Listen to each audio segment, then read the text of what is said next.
Hello, hello, hello. This is the Vanilla JavaScript Podcast. I'm Chris Ferdinandi. Thanks so much for joining me. Today, I'm talking about how you are not your tools. Really quick before we start, this week, the week of Monday, March 3rd, registration is open for the next session of the Vanilla.js Academy workshop. So if you're interested in doing that, head over to vanillajsacademy.com to learn more. Right now, this week, there is a 40% off discount on registration. So if you're thinking about taking the workshop, you are not going to want to miss out on that amazing discount.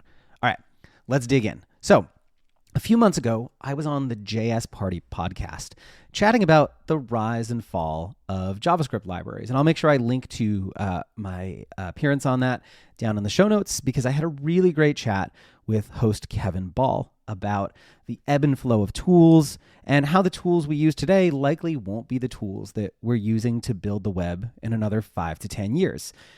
I personally see a shift away from heavy client-side JavaScript and back to pre-rendered HTML with a sprinkling of JavaScript for interactivity. There were a lot of interesting conversations that happened around the episode, but one of the strangest things has been how defensive a subset of people get about the notion that the tools they use today won't be the tools that we use a decade from now, as if that's some sort of personal attack. You are not the tools that you use to build for the web. If you've been doing this long enough, you know that the tools that we use come and go, but fundamental skills stick around forever. That doesn't mean that learning tools is a bad thing. They can help you work faster and easier, but a strong foundation of core skills is going to help you ride through those waves with ease and comfort. And I think that's where a lot of the argumentativeness comes from. If you've invested a lot of time in learning a tool, the idea that maybe it won't be relevant 5 or 10 years from now invalidates some of your knowledge, makes it feel like the things you know aren't important. And that's not what I'm trying to say. They are. They're important right now. And things change, especially in a technological medium like web development. So anyways, that's it for today.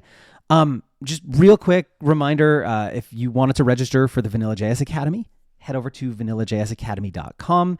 Use the code EARLYBIRD at checkout to get 40% off on your registration.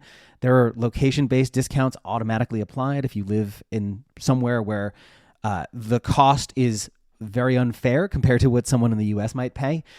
There's also payment plans available if you can't pay the registration fee all at once and you want to spread that out over 3 months. But this program is hands-on, it's immersive, it is one of the best investments you can make in yourself as a developer. I'd really love to see you there as a student this session. I've helped over 1,000 students feel way more comfortable with their JavaScript skills, and I'd love to make you one of them.